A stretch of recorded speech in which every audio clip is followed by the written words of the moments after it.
Hi friends, welcome to GVK study circle.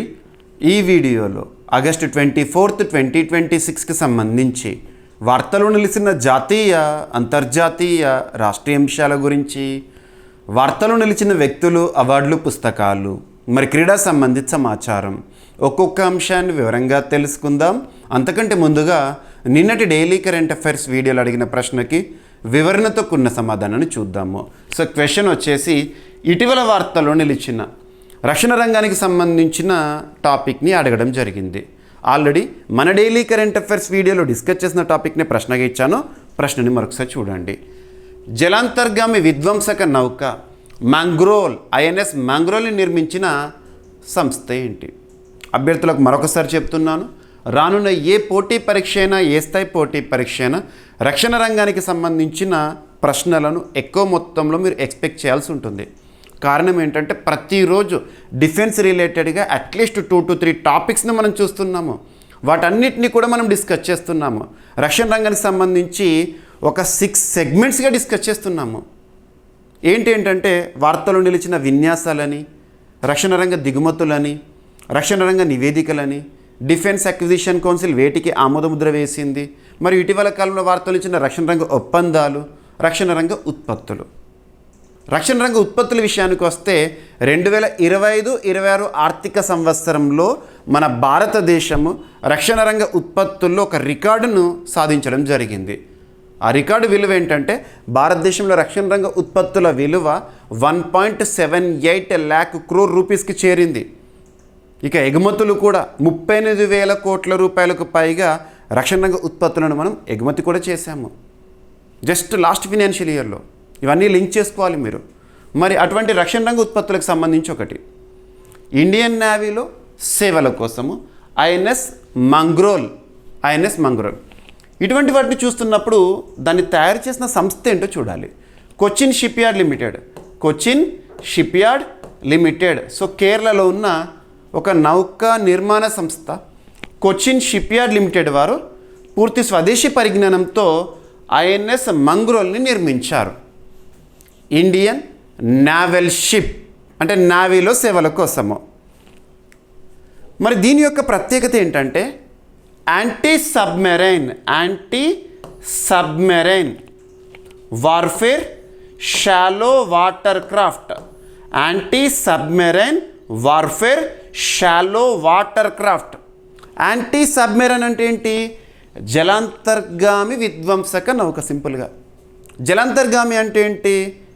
ఉదాహరణ చెప్పాలంటే శత్రు దేశాలకు సంబంధించి ఏదైనా సబ్మెరైన్ లేదా ఏదైనా ఒక జలాంతర్గామి మన భారతదేశ ప్రాదేశిక జలాల్లోకి కనుక ప్రవేశించిందనుకోండి, దాన్ని ఐడెంటిఫై చేస్తుంది. ఈ మ్యాంగ్రోల్ ఐడెంటిఫై చేస్తుంది, టార్గెట్ చేస్తుంది, దాన్ని న్యూట్రలైజ్ చేస్తుంది, నిర్వీర్యం చేసేస్తుంది. అటువంటి ప్రత్యేకత ఉంది ఇది.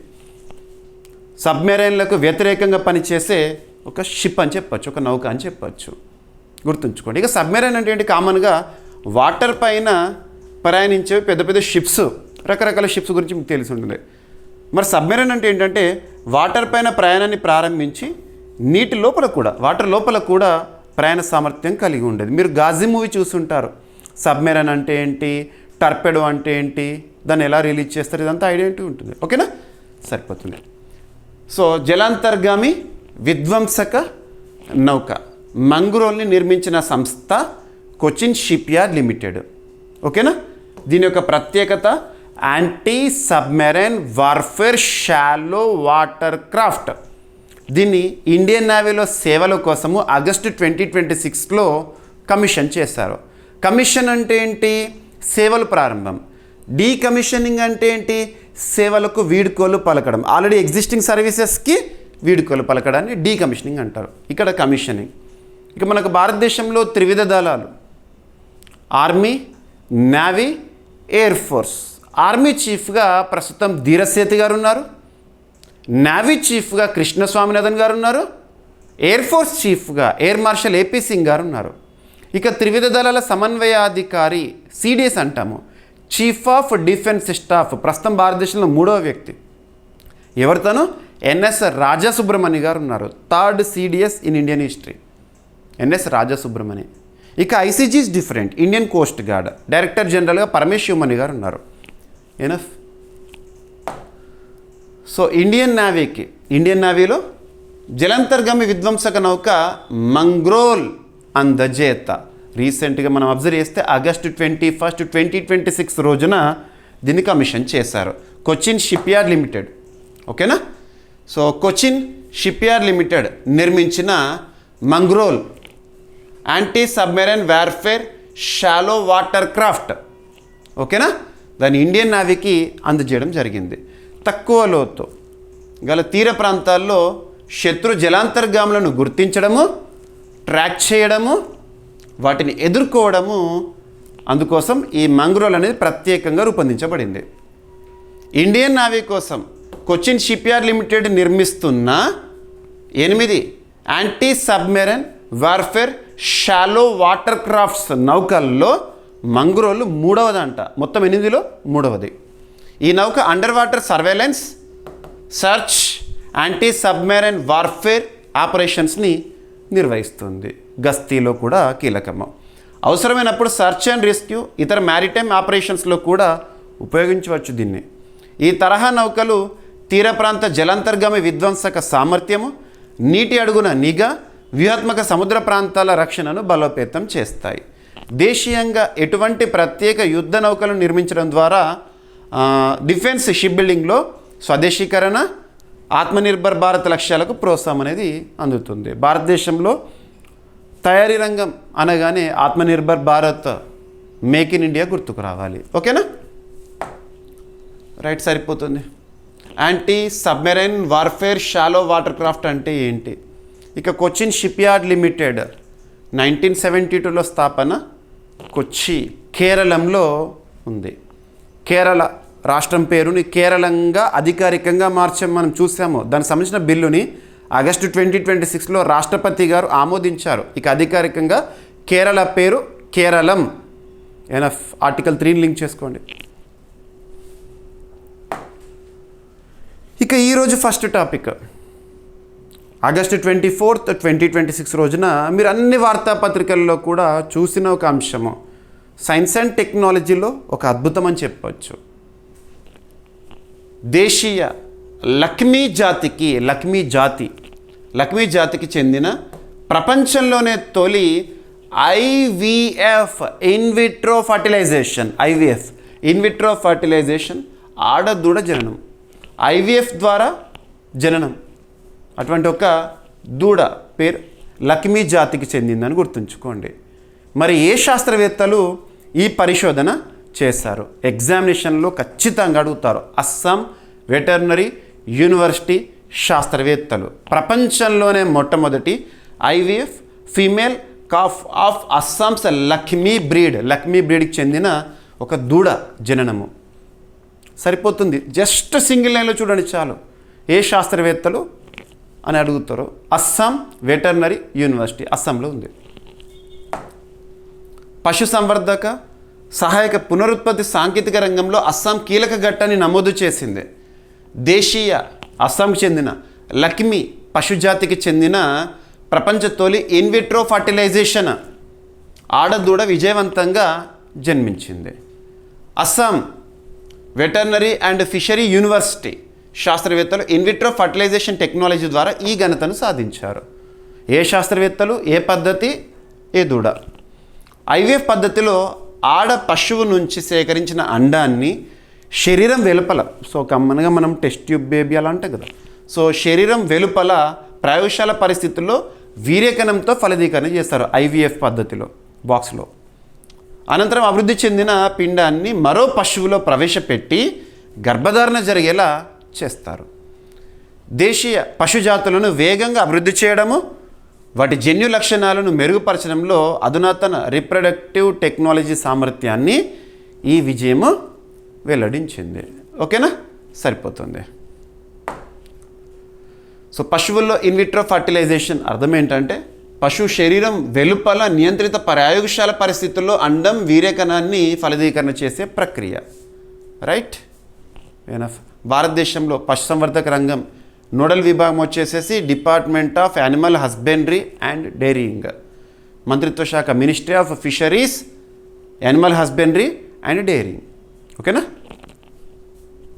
ఇక నెక్స్ట్ రక్షణ రంగానికి సంబంధించి అమేథీలో భారత తొలి పూర్తి స్వదేశీకృత AK-203 షేర్ పరీక్ష. ఇక్కడ share rifle AK-203. AK rifles అనగానే మీకు ఏ దేశం గుర్తుకు రావాలి? రక్షణ రంగ దిగుమతులు గుర్తుకు రావాలి. మన భారతదేశంలో రక్షణ రంగ అవసరాలు తీర్చుకోవడంలో భాగంగా వివిధ దేశాలపైన ఆధారపడుతున్నాం. Imports, defence imports. ఉదాహరణకు అమెరికా అనగానే మీకు ఏం గుర్తుకు రావాలి? పోసిడాన్ 8I నిఘా విమానము, Apache, Chinook MS-60 Romeo helicopter కానివ్వండి, MQ-9B డ్రోన్స్ కానివ్వండి, సిగ్సావర్ తుపాకులు కానివ్వండి, హర్పూన్ మిసైల్స్ కానివ్వండి గుర్తుకు రావాలి. అదే ఫ్రాన్స్ దేశం పేరు చెప్పగానే దసో ఏవియేషన్ సంస్థ తయారు చేసిన మిరాజ్ 2000 యుద్ధ విమానాలు, రఫేల్ యుద్ధ విమానాలు గుర్తుకు రావాలి. స్పెయిన్ అనగానే C-295 విమానాలు, ముఖ్యంగా ట్రాన్స్పోర్ట్ కోసం ఉపయోగపడతాయి ఆ విమానాలు. ఇక ఇజ్రాయెల్ అనగానే హెరాన్ డ్రోన్స్, స్కై స్ట్రైకర్స్ లేదా suicide drones, Negev light machine guns గుర్తుకు రావాలి. ఇక రష్యా పేరు చెప్పగానే ఒకే ఒక sentence, India's largest defence trading partner. మన భారతదేశంతో రక్షణ రంగ భాగస్వామ్యంలో అతిపెద్ద దేశం అని చెప్పొచ్చు. మ్యాక్సిమం డిఫెన్స్ ట్రేడ్స్ ఆ దేశంతోనే చూస్తాము. కొన్ని చెప్పాలంటే బ్రహ్మోస్ మిసైల్ ఇండియా రష్యా సంయుక్తంగా, S-400 మిసైల్ సిస్టమ్ భారతదేశానికి అప్పగించింది ఏ దేశం అంటే రష్యా. అలా AK రైఫిల్స్, AK-47 ఇవన్నీ చూస్తాం కదా, అనగానే రష్యా. ఇక్కడ మన భారతదేశంలో స్వదేశీకృత అంటే మన భారతదేశంలో స్వదేశీయంగా అభివృద్ధి చేసిన AK-203 షేర్ రైఫిల్ పరీక్ష విజయవంతము. ఎక్కడ? అమేథీ. ప్లేస్ గుర్తుంచుకోండి, సంస్థ కూడా చూడాలి ఇక్కడ. Indo Russian rifles private limited, India Russia సంయుక్తంగా భారత్లో తొలి 100% స్వదేశీకృత AK-203 assault rifle prototype Sher రైఫిల్ని తయారు చేసి విజయవంతంగా పరీక్షించారు మన భారతదేశంలో అమేథీలో. ఓకేనా. ఉత్తరప్రదేశ్లోని అమేథీ జిల్లా కోర్వా ఆర్డినెన్స్ ఫెసిలిటీలో ఈ పరీక్షను నిర్వహించారు. ఓకేనా. సో ఈ సంస్థ Indo Russian rifles private limited ప్రకారం షేర్ ప్రోటోటైప్ని పూర్తిగా భారత్లో తయారైన విడిభాగాలు, దేశీయ ముడి పదార్థాలతో రూపొందించారు. దీంతో లైసెన్స్డ్ ప్రొడక్షన్ నుంచి పూర్తిస్థాయి స్వదేశీ తయారీ దిశగా కీలక పురోగతిని సాధించారు. భారత సాయుధ దళాలకు, ఆర్మ్డ్ ఫోర్సెస్కి రైఫిళ్లను అందించడంతో పాటు దేశీయ స్మాల్ ఆర్మ్స్ మ్యానుఫ్యాక్చరింగ్ సామర్థ్యాన్ని పెంపొందించడమే ఈ AK-203 కార్యక్రమం ప్రధాన లక్ష్యము. ఓకేనా, సరిపోతుంది. సో AK-203 program platform Kalashnikov AK series, AK calibre, దీని యొక్క సామర్థ్యం ఏంటి, తయారీ కేంద్రము, తయారీ సంస్థ. ఓకేనా, సరిపోతుంది. ఇక నీతి ఆయోగ్కి సంబంధించిన ఒక నివేదిక న్యూస్లో ఉంది. అభ్యర్థులకు మరొకసారి చెప్తున్నాను, రానున్న ఏ పోటీ పరీక్ష అయినా, ఏ స్థాయి పోటీ పరీక్ష అయినా నీతి ఆయోగ్కి సంబంధించి అసలు ప్రశ్న లేకుండా ప్రశ్నపత్రమే ఉండదు, అంతటి ఇంపార్టెన్స్. మన నీతి ఆయోగ్కి సంబంధించి చాలా నివేదికల గురించి చూసాము, సూచనల గురించి చూసాము, నియామకాల గురించి చూసాము, నీతి ఆయోగ్ సమావేశాల గురించి చూసాము. ఉదాహరణకు చెప్పాలంటే నీతి ఆయోగ్ నియామకాల విషయానికి వస్తే రీసెంట్గా జరిగిన ఒక అంశం, అంతకంటే ముందు కాన్సెప్ట్. నీతి ఆయోగ్ కోర్ కాన్సెప్ట్ ఏంటి? 2015 జనవరి 1వ తేదీన అప్పటి వరకు పనిచేసిన ప్రణాళికా సంఘం స్థానంలో అమల్లోకి వచ్చింది నీతి ఆయోగ్. ప్లానింగ్ కమిషన్ రీప్లేస్ చేసేసింది 2015 జనవరి 1. మరి నీతి ఆయోగ్ అనేది రాజ్యాంగబద్ధం కాదు, రాజ్యాంగంలో ఏ ఒక్క ఆర్టికల్ కూడా నీతి ఆయోగ్ గురించి ప్రస్తావించదు. నీతి ఆయోగ్ అనేది చట్టబద్ధం కాదు, దేశంలోని ఏ ఒక్క చట్టం కూడా నీతి ఆయోగ్కి సంబంధించి ప్రస్తావించదు. మరి నీతి ఆయోగ్ ఎలా ఏర్పాటైందంటే క్యాబినెట్ రిజల్యూషన్, కేంద్ర మంత్రిమండలి ఆధారంగా, తీర్మానం ఆధారంగా ఏర్పాటై పనిచేస్తున్న ఒక సలహా సంస్థ, అడ్వైజరీ బాడీ. మరి అటువంటి నీతి ఆయోగ్కి ఎక్స్ అఫిషియో చైర్పర్సన్గా ప్రైమ్ మినిస్టర్ గారు ఉంటారు. వైస్ చైర్పర్సన్గా ప్రస్తుతము అశోక్ కుమార్ లాహిరి గారు విధులు నిర్వర్తిస్తున్నారు. వెస్ట్ బెంగాల్ రాష్ట్రానికి సంబంధించిన వ్యక్తి 2026లోనే లేదా 2026లోనే నియమితులయ్యారు. ఇక నీతి ఆయోగ్కి సంబంధించి సిఇఓగా ప్రస్తుతం ఎవరు అంటే అనురాగ్ జైన్ గారు. లాస్ట్ మంత్ మనం చూసాము నియామకం, అనురాగ్ జైన్. నీతి ఆయోగ్లో ప్రస్తుతం 7 ఫుల్ టైం మెంబర్స్ ఉన్నారు. వాళ్ళ పేర్లు కూడా చెప్పాను మీకు రీసెంట్గా. ఇక నీతి ఆయోగ్ సంబంధించి పోటీ పరీక్షల్లో కొన్ని కీ వర్డ్స్ గుర్తుంచుకోండి. థింక్ ట్యాంక్ అనే పదాన్ని ఇచ్చిన, కోఆపరేటివ్ ఫెడరలిజం అనే పదాన్ని ఇచ్చిన అది నీతి ఆయోగ్కి సంబంధించిందని గుర్తుంచుకోండి. ఇక నీతి ఆయోగ్ సంబంధించిన గవర్నింగ్ కౌన్సిల్ సమావేశం రీసెంట్గా జూన్ మంత్లో జరిగింది. 11th గవర్నింగ్ కౌన్సిల్ సమావేశం జూన్ 11, 2026. సబ్జెక్ట్ కండిషన్ చూడండి. ఇక పక్కన పెడితే నీతి ఆయోగ్ వారు విడుదల చేసిన ఒక రిపోర్ట్ జెన్జెడ్కి సంబంధించనొచ్చు లేదా యువతకి సంబంధించి చెప్పవచ్చు. ఇటువంటి చూస్తున్నప్పుడు రిపోర్ట్ పేరు చూడండి, అందులో గణాంకాలు ఏంటి. ఒక్కొక్క రిపోర్ట్ కొన్ని 100 పేజెస్ ఉంటాయి, అవన్నీ చదవాల్సిన అవసరం లేదు. నేను చెప్పే గణాంకాలు ఉంటాయి కదా, అవి చూడండి చాలు. 8.7 కోట్ల మంది యువత చదువు, ఉపాధి, శిక్షణకి దూరంగా ఉన్నారని నీతి ఆయోగ్ ఇటీవల విడుదల చేసిన ఒక నివేదికలో చెప్తోంది గణాంకాలని. ఆ రిపోర్ట్ పేరు ఏంటంటే reimagining skilling for Viksit Bharat. Viksit Bharat అంటే మన భారతదేశానికి స్వాతంత్రం వచ్చి 100 సంవత్సరాల అద్భుత గడియలను చూడబోతున్న సందర్భం 2047. అప్పటి వరకు మనుషులు సాధించాల్సిన లక్ష్యాలు ఉన్నాయి. ఆ లక్ష్యాలను కేంద్ర ప్రభుత్వం ప్రకటించింది. అంతెందుకు, రీసెంట్గా August 15th 80వ స్వాతంత్ర దినోత్సవ వేడుకల సందర్భంగా జెండా ఆవిష్కరించిన తర్వాత భారత ప్రధాని గారు ఎర్రకోట నుంచి ఇచ్చిన ప్రసంగంలో సప్తధారాన్ని ప్రకటించారు. అవన్నీ మీకు చెప్పాను మన డైలీ కరెంట్ అఫైర్స్ వీడియోలో చూడండి. సో వికసిత్ భారత్ ఎటు 2047 నివేదిక ప్రకారం భారతదేశంలో 15 నుంచి 29 ఏళ్ల మధ్య వయసున్న సుమారు 8.7 కోట్ల మంది యువత ఉపాధి, విద్య, శిక్షణకు దూరంగా ఉన్నారు. ఈ నివేదికని 2021 నాటి 78వ నేషనల్ శాంపుల్ సర్వే ఆధారంగా రూపొందించారు. ఈ ఏజ్ గ్రూప్ చూస్తే ఆటోమేటిక్గా మీకు జెన్జీ గుర్తుకు రావాలి. ఆర్థిక ఇబ్బందులు, కుటుంబ బాధ్యతలు, యువత ముఖ్యంగా తక్కువ ఆదాయ కుటుంబాలకు చెందిన వారు విద్య, నైపుణ్య శిక్షణకు దూరం కావడానికి ప్రధాన కారణాలంట. గ్రాడ్యుయేట్స్లో కేవలం 8.5% మందికే అర్హతలకు తగిన ఉపాధి లభిస్తోంది. ఇది చదువు, ఉపాధి మధ్య అంతరాన్ని సూచిస్తోంది. ప్రాక్టికల్ ట్రైనింగ్, పరిశ్రమల పరిచయం, పరిశ్రమలు, విద్యా సంస్థల అనుసంధానం లోపించడం దీనికి ప్రధాన కారణాలు. 2014-15 నుంచి ఇప్పటి వరకు సుమారు 7.67 కోట్ల మంది సంబంధిత నైపుణ్య శిక్షణ పొందారు స్కిల్ డెవలప్మెంట్ కోసం. పనిలేని యువత, మహిళలకు చౌకగా లేదా సబ్సిడీతో నైపుణ్య శిక్షణ, అత్యంత వెనుకబడిన ప్రాంతాల్లో అదనంగా ఆర్థిక సాయం అందించాలని నీతి ఆయోగ్ సూచించింది. సో ఇక్కడ కాన్సెప్ట్ ఏమీ లేదు, డైరెక్ట్ మనం గుర్తుంచుకోవాల్సిన పాయింట్స్, సెంటెన్సెస్. ఎక్కడైతే కాన్సెప్ట్ ఉంటుందో అక్కడ మీకు మ్యాక్స్ ఎక్స్ప్లెనేషన్ ఇస్తున్నాను. లర్నింగ్ విత్ ఎర్నింగ్ విధానాన్ని ప్రోత్సహించి నేర్చుకుంటూనే ఆదాయం పొందే అవకాశాలను కల్పించాలని పేర్కొంది నీతి ఆయోగ్. మారుతున్న టెక్నాలజీ, ఉపాధి మార్కెట్ అవసరాలకు అనుగుణంగా కార్మికులు, నిరుద్యోగులకు అప్స్కిల్లింగ్, రీస్కిల్లింగ్ అవకాశాలు కల్పించాలని సూచించింది. నైపుణ్య కార్యక్రమాలను స్థానిక ఉపాధి డిమాండ్, అభివృద్ధి చెందుతున్న రంగాలు, స్వయం ఉపాధి, వ్యవస్థాపకత అవకాశాలతో అనుసంధానించాలని పేర్కొంది. Learn, earn and progress continuously విధానంలో నైపుణ్యాభివృద్ధి ద్వారా వికసిత్ భారత్ 2047కి అవసరమైన ఉపాధి సామర్థ్యం కలిగిన మానవ వనరులను తయారు చేయాలని నివేదిక సూచించింది. సరిపోతుంది. భారతదేశంలో నైపుణ్యాభివృద్ధికి సంబంధించిన కొన్ని పథకాలు గుర్తుకురాలి. అందులో ప్రధానమంత్రి కౌశల్ వికాస్ యోజన 2015లో, ఓకేనా, యువతకు పరిశ్రమ అవసరాలకు అనుగుణమైన నైపుణ్య శిక్షణ సర్టిఫికేషన్ అందించడం నైపుణ్యాభివృద్ధి కోసము. ఇక సైన్స్ అండ్ టెక్నాలజీలో భాగంగా ఒక ఇన్నోవేషన్, మరొకసారి చెప్తున్నాను, we're aspirants, something of everything should be known. ఆ సంథింగ్ అనేది పోటీ పరీక్షలకి 100% యూజ్ అవ్వాలి. ఏదైనా సైన్స్ అండ్ టెక్నాలజీ భాగంగా మీకు చెప్తున్న టాపిక్కి సంబంధించి ఎలా చదవాలని చెప్తున్నాను, ఇన్నోవేషన్ ఏంటి అంటే ఆ పరిశోధన ఏంటి, పరిశోధకులు ఎవరు, ప్రత్యేకత ఏంటి, జస్ట్ 2 to 3 సెంటెన్సెస్ చాలు. సో ఇక్కడ చూడండి, కణాల జీవ సంబంధ వయస్సుని గుర్తించే పాస్టా పరికరాన్ని అభివృద్ధి చేసిన శాస్త్రవేత్తలు ఎవరు అడుగుతారు, డైరెక్ట్ పెట్టారు.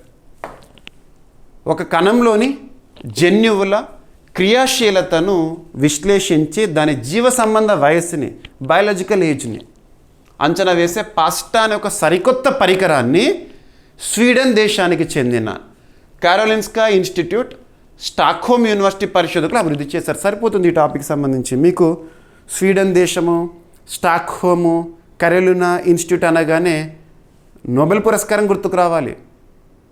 Nobel prize in medicine or ఫిజియాలజీని ప్రకటించే సంస్థ ఇదే. కాబట్టి ప్రపంచంలో చాలా ప్రముఖ సంస్థ కాబట్టి వీరి అభివృద్ధి పైన రానున్న పోటీ పరీక్షల్లో ప్రశ్నలు వచ్చే అవకాశం ఉంటుంది. ఇక్కడ ఏంటంటే పాస్టా అనే పరికరాన్ని అభివృద్ధి చేసిన శాస్త్రవేత్తలు లేదా పరిశోధన సంస్థలు ఏంటి, దాని యొక్క ప్రత్యేకత ఏంటంటే ఒక కణం, ఒక సెల్ ఉందనుకోండి, దానిలో జన్యువుల క్రియాశీలత, వాటి యాక్టివిటీస్ని చూసి వాటి యొక్క బయాలజికల్ ఏజ్, వాటి ఏజ్ ఎంత, ఆ సెల్ యొక్క ఏజ్ ఎంత గుర్తించే ఒక పరికరం. కణంలో ఏ జన్యువులు చురుగ్గా ఉన్నాయి, ఏవి నిశ్చలంగా ఉన్నాయనే జీన్ యాక్టివిటీని విశ్లేషించడం ద్వారా పాస్టా కణం వయస్సుని అంచనా వేస్తుంది. సరిపోతుంది డైరెక్ట్గా. ఓకేనా. బయాలజికల్ ఏజ్ జీవించిన సంవత్సరాల సంఖ్యకు బదులుగా కణాలు, కణజాలాల క్రియాత్మక అనుస్థాయి పరిస్థితిని మైక్రోస్కోపిక్గా సూచిస్తుంది. Right. Karolinska institute, Stockholm, Sweden. ఏ సంవత్సరంలో స్థాపన? 1810. ఓకేనా. రైట్. ఇక నెక్స్ట్ స్పోర్ట్స్ రిలేటెడ్ టాపిక్స్ ఈరోజు మీరు అబ్జర్వ్ చేస్తుంటారు. కోచింగ్ ప్రమాణీకరణకు నేషనల్ కోచ్ అక్రెడిషన్ బోర్డ్ ఏర్పాటుకి కేంద్ర ప్రభుత్వం సన్నాహాలు చేస్తోంది. ప్రస్తుతం ministry of sports and youth affairs, concern minister ఎవరు? మన్సుఖ్ మాండవీయ గారు చెప్పిన మాటలు. ఇటీవల స్పోర్ట్స్ రిలేటెడ్గా వేయబడ్డ ఒక టాస్క్ ఫోర్స్ సూచనల మేరకు ఈ బోర్డు ఏర్పాటు చేస్తున్నామని చెప్పేసి మన్సుఖ్ మాండవీయ గారు చెప్పారు. దీని యొక్క ఉద్దేశం ఏంటని అడుగుతారు. Task force recommends establishing national Coach accreditation board. భారత్లో క్రీడా కోచింగ్ నాణ్యతను ప్రమాణీకరించి క్రీడా వ్యవస్థను మరింత బలోపేతం చేసేందుకు ministry of youth and sports national Coach accreditation board ఏర్పాటు చేయనున్నట్లు రీసెంట్గా మన్సుఖ్ మాండవీయ గారు ప్రకటించారు. ఏ టాస్క్ ఫోర్స్ అని అడుగుతారు. మీకు గతంలో చెప్పాను చాలా టాస్క్ ఫోర్స్లు, కమిటీల గురించి. పుల్లెల గోపీచంద్ నేతృత్వంలో ఒక టాస్క్ ఫోర్స్ అని చెప్పాను కదా, ఆ టాస్క్ ఫోర్స్ ఇచ్చిన రికమెండేషన్స్ ఆధారంగా మాజీ బ్యాడ్మింటన్ క్రీడాకారుడు, కోచ్ పుల్లెల గోపీచంద్ నేతృత్వంలోని టాస్క్ ఫోర్స్ సిఫార్సుల ఆధారంగా ఈ బోర్డుని ప్రతిపాదించారు.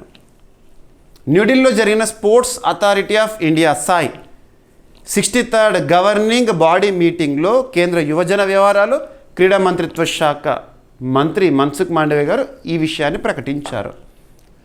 క్రీడా కోచింగ్కు సంబంధించిన అత్యున్నత అక్రెడిటేషన్ అథారిటీగా ఈ బోర్డు పనిచేస్తుందంట. ప్రమాణాల నిర్ణయం, కోచింగ్ పాత్వేస్ ఆమోదము, సంస్థలకు అక్రెడిటేషన్, దీర్ఘకాలిక సుస్థిరత దీని ప్రధాన బాధ్యతలు. ప్రతిపాదిత బోర్డులో ఇండియన్ ఒలింపిక్ అసోసియేషన్ అధ్యక్షుడు, స్పోర్ట్స్ సెక్రటరీ, జాతీయ స్థాయి ప్రముఖ వ్యక్తి, పెడగాగి ఎడ్యుకేషన్ సిస్టమ్ చెందిన అకాడమిక్ నిపుణులుగా ఉండబోతున్నారు. ఇదంతా ప్రతిపాదన, సన్నాహాలు చేస్తుంది. అది త్వరలో అమల్లోకి వస్తుంది. ప్రతిభావంతులైన క్రీడాకారులను గుర్తించి నేషనల్ టాలెంట్ రిపాజిటరీని రూపొందించేందుకు 2 దశల టాలెంట్ స్కౌటింగ్ సిస్టమ్ని కూడా ప్రతిపాదించారు. ఓకేనా. రైట్. సో ప్రతిపాదిత నేషనల్ కోచ్ అక్రెడిటేషన్ బోర్డుకి సంబంధించిన బేసిక్ పాయింట్స్. ఎవరు సిఫార్సు చేశారంటారు, ఇది ఇంపార్టెంట్. పుల్లెల గోపీచంద్ గారి నేతృత్వంలోనే ఒక టాస్క్ ఫోర్స్. ఆ టాస్క్ ఫోర్స్ గురించి రీసెంట్గా మన డైలీ కరెంట్ అఫేర్స్ వీడియోలో డిస్కస్ చేసాము. మీకు రీసెంట్గా నేను మన యూట్యూబ్లో MCQ లైవ్ సెషన్ తీసుకున్నాను కదా, అందులో కూడా కొన్ని కమిటీల పైన క్వశ్చన్ ఇచ్చాను. అందులో ఇది చూడండి ఒకసారి. ఇక sports authority of India SAI 1984లో స్థాపన. ప్రధాన కార్యాలయం వచ్చేసి న్యూఢిల్లీ.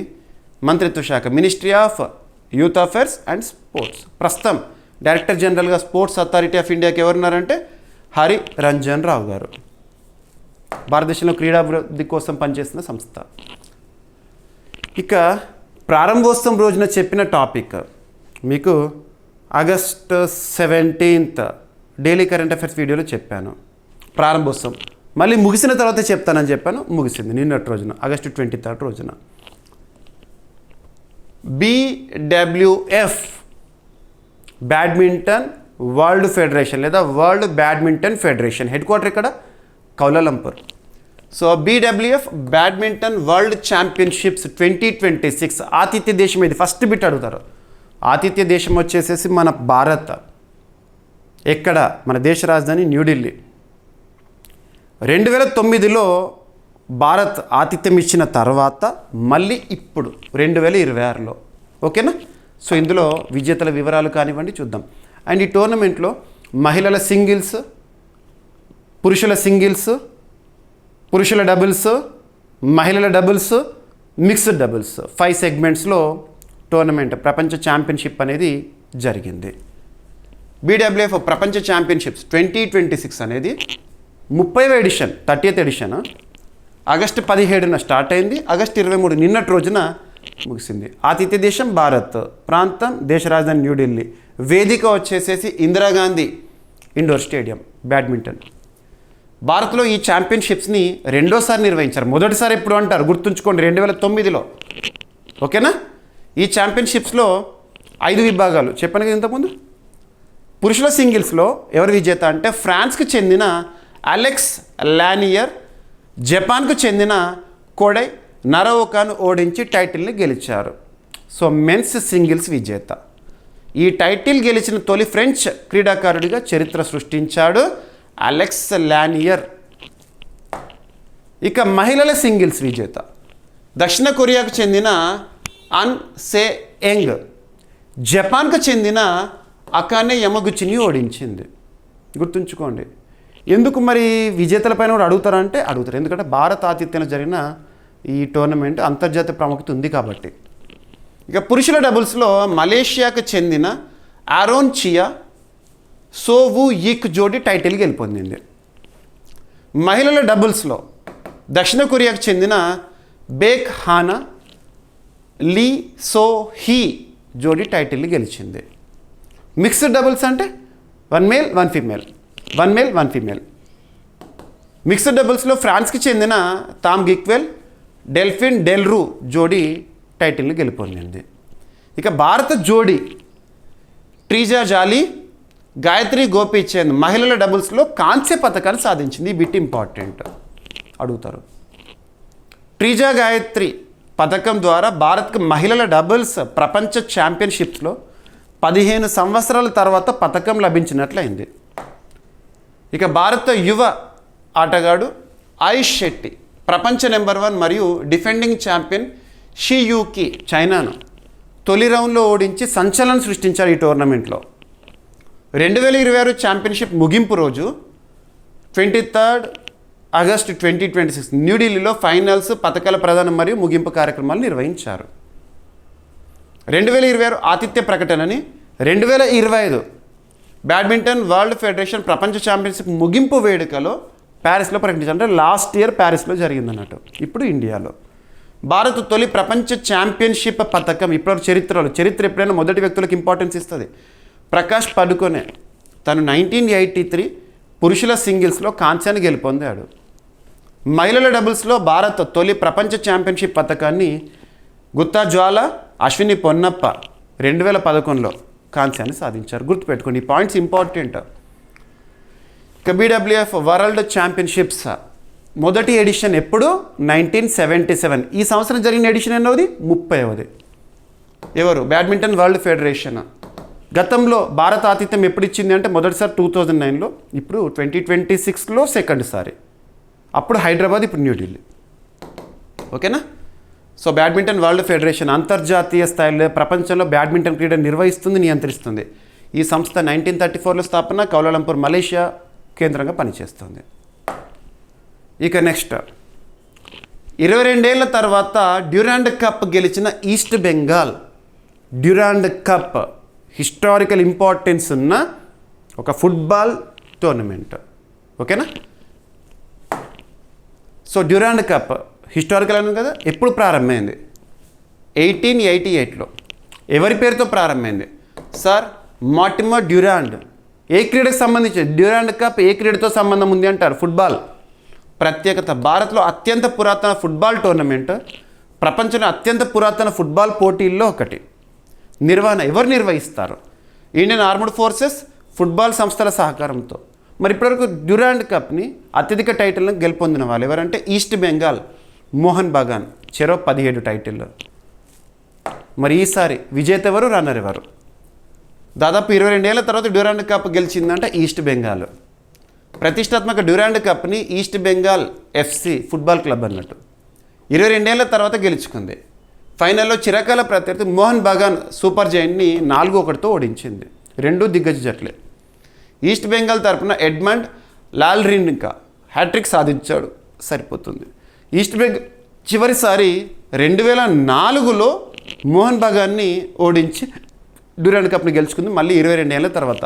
విజేత ఎవరు, రన్నర్ ఎవరు, సరిపోతుంది. ఓకేనా?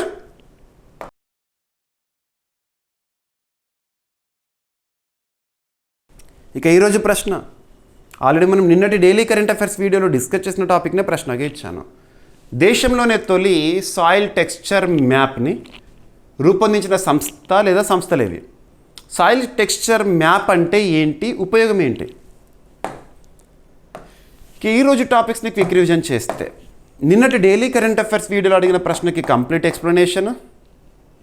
ఫస్ట్ టాపిక్ వచ్చేసి దేశీయ లక్మీ జాతికి చెందిన ప్రపంచ తొలి ఐవీఎఫ్ ఆడదూడ జననము, అస్సాం వెటర్నరీ యూనివర్సిటీ శాస్త్రవేత్తలు సాధించిన ఘనత. నెక్స్ట్ భారత తొలి స్వదేశీ 5 kilo Newton air breathing rotating detonation engine ప్రదర్శన డిఆర్డిఓ హైదరాబాద్లో ఉన్న ఫెసిలిటీలో, టెస్ట్ ఫెసిలిటీలో ఈ ఘనత సాధించడం జరిగింది. అండ్ ఇక్కడ సంస్థ పేరు కూడా గుర్తుంచుకోండి, ఒక startup Deep Propulse Aerospace Private Limited. వీరు ప్రదర్శన చేశారు ఎక్కడ? హైదరాబాద్లోని డిఆర్డిఓ ల్యాబ్లో. అమేథీలో భారత తొలి పూర్తి స్వదేశీకృత AK-203 షేర్ రైఫిల్ పరీక్ష విజయవంతం, ఉత్తరప్రదేశ్లో. నీతి ఆయోగ్ వారు విడుదల చేసిన నివేదిక పేరు వచ్చేసేసి reimagining skilling for Viksit Bharat at 2047. గణాంకాలు గుర్తుపెట్టుకోండి. ఇండియా సింగపూర్ రిలేషన్స్, సెమీకండక్టర్లు, డిజిటల్ పేమెంట్స్, గ్రీన్ ఎనర్జీలో భారత్ సింగపూర్ భాగస్వామ్యం మరింత బలోపేతము. అండ్ ఇండియా సింగపూర్ రిలేషన్స్ ఏ సంవత్సరం ప్రారంభమైనాయి? స్ట్రాటజిక్ రిలేషన్గా ఎప్పుడు మారినాయి? కాంప్రహెన్సివ్ స్ట్రాటజిక్ పార్ట్నర్షిప్ ఎప్పుడు అప్గ్రేడ్ అయినాయి? ఈ క్వశ్చన్ అడుగుతారు ఎగ్జామినేషన్లో. ఇంధన సహకార బలోపేతానికి భారత్ మారిషస్ 2 కీలక ఒప్పందాలు కుదుర్చుకుంది. కణాల జీవ సంబంధ వయస్సును గుర్తించే పాస్టా అనే పరికరాన్ని అభివృద్ధి చేసిన శాస్త్రవేత్తలు ఏ దేశానికి చెందినవారు? Sweden, Karolina Institute. కోచింగ్ ప్రమాణీకరణకు నేషనల్ కోచ్ అక్రెడిటేషన్ బోర్డు ఏర్పాటు. BWF badminton world Federation Badminton World Championship 2026 నిర్వహించింది, ముగిసింది. ఓకేనా? 22 ఏళ్ల తర్వాత అంటే 2004 సంవత్సరం తర్వాత డ్యూరాండ్ కప్ని గెలిచిన ఈస్ట్ బెంగాల్ మోహన్ బగాన్ పైన వరుసగా రెండోసారి అండర్-20 ప్రపంచ రెజ్లింగ్ ఛాంపియన్గా కాజల్ దోచాక్ గారు చరిత్ర సృష్టించారు. ఈరోజు ప్రశ్న, దేశంలోనే తొలి సాయిల్ టెక్స్చర్ మ్యాప్ని రూపొందించిన సంస్థ ఏది? సాయిల్ టెక్స్చర్ మ్యాప్ అంటే ఏంటి? ఓకేనా? అభ్యర్థులు ప్రతిరోజు మన డైలీ కరెంట్ అఫైర్స్ వీడియో చూడండి, మీకు ప్రతిరోజు అందిస్తున్నాను. క్లాస్ కంప్లీట్ వీడియో కావాలంటే మాత్రము జీవీకే స్టడీ సర్కిల్ యాప్ని ఇన్స్టాల్ చేసుకోండి. GVK study circle app. మన యాప్లో CA360 2026 కోర్సులో ప్రతిరోజు daily current affairs video complete video ఉంటుంది. మీకు యూట్యూబ్లో 4 to 5 టాపిక్స్ మాత్రమే ఉంటాయి ఎక్స్ప్లెనేషన్. కంప్లీట్ వీడియో మాత్రం యాప్లో CA360 కోర్సులో ఉంటుంది. మరియు క్లాస్ ఎక్స్ప్లెనేషన్ విన్న తర్వాత మన CA360 కోర్సులో నేను ఇస్తున్న PDF ఏదైతే ఉంటుందో, ఈ క్లాస్లో చెప్పిన కంటెంట్ మొత్తాన్ని కూడా PDFలో ఇస్తున్నాను. తెలుగు మీడియం అభ్యర్థుల కోసం తెలుగులో ఇస్తున్నాను, ఇంగ్లీష్ మీడియం అభ్యర్థుల కోసం ఇంగ్లీష్లో ఇస్తున్నాను. Everyday PDF, you can download it. ఒకసారి రివైజ్ చేయండి చాలు. ఇక మంత్ ముగియగానే monthly round off videos, 20 segmented current affairs videos, monthly magazine తెలుగులోను ఇంగ్లీష్లోను, special videos including PDFs, one liner current affairs, short duration videos and more. ఇవన్నీ కూడా మీకు CA360 కోర్సులో అందుబాటులో ఉంటాయి. ఈరోజు యాప్ ఇన్స్టాల్ చేసుకోండి, కోర్స్ చూడండి. ఓకేనా? ఇక ఏమైనా ఈరోజు క్లాస్లో మిస్లీనియస్ టాపిక్స్ ఉన్నాయనుకోండి, నో నీడ్ టు వర్రీ. రేపటి క్లాస్లో జోడించి డిస్కస్ చేద్దాం. రేపు మళ్ళీ కలుద్దాం. Thank you.